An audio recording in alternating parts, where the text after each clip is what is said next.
একটাই সেটা one piece এইরকম ওটা রাজধানীর ভিতর নাই, এত সৌন্দর্য নাই। মদ্দা উট কালকের থেকে দাম চাইছে 28 লক্ষ টাকা, আজকের থেকে আবার দাম চাইছে 30 লক্ষ টাকা।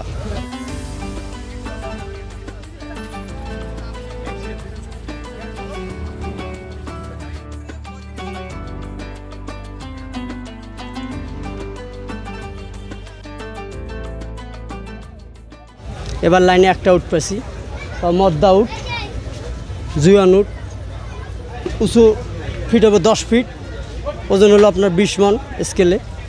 কালকের থেকে দাম চাইছে 28 লক্ষ টাকা, আজকের থেকে আবার দাম চাইছে 30 লক্ষ টাকা। এটা রাজস্থানী উট। রাজস্থানের সাথে আমাদের ওই দেশের মানুষের সাথে ভাষায় কথা হয়, কিছু বেহারি লোক আমাদের সাথে থাকে, এই জড়িত করি আমরা ওই দেশ থেকে পার করি। বেনাফুলদি মালটা পার করাই, নাহলে আমাদের বুড়িমারি বিভিন্ন বর্ডার দিয়ে পার করাই।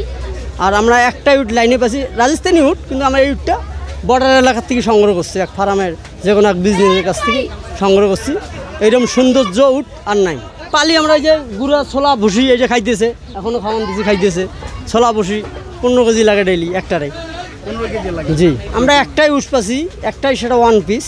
এইরকম ওটা রাজধানীর ভিতর নাই, এত সৌন্দর্য নাই। মদ্দা উট, উটের একটা ভাষা আছে, সেটা হলো জামাল, একটা ভাষা শব্দ আছে। আমরা অনেক জায়গায় অনেক দল থেকে ছুটে এলো এই ভাষা কয়া, তাছাড়া উটের কোনো নাম নেই। উটের কোরবানি এটা হয়, এটা সৌদিয়ান হিসেবে একটা সলি সালামত একটা কোরবানি হয়। ওয়ালটন আবারও মিলিনিয়ার অফারে ওয়ালটন ফ্রিজ কিনে আপনিও হয়ে যেতে পারেন মিলিয়নিয়ার। মিলিনিয়ার ছড়াছড়ি দেশ জুড়ে, এটা শুধু ওয়ালটনই পারে। আমাদের উটের এইরকম একটা ব্যবসার লাইন আছে, বা আমরা দুইটা একটা আনি। সব অনেক ব্যাপারই আছে গরু মহিষের, হেরা কিন্তু এই লাইনটা পায় না।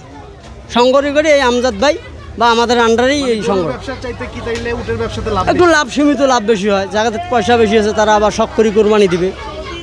উটের গাছ অনেকে তো খায়ও নেই, আমরা খাইছি, অনেক খেয়েছি। আমার নাম মোহাম্মদ রফিকুল ইসলাম, আমার দেশের বাড়ি কুড়িগ্রাম ডিস্ট্রিক্ট। আমি এই ব্যবসার লগে জড়িত আজকে 30 বছর।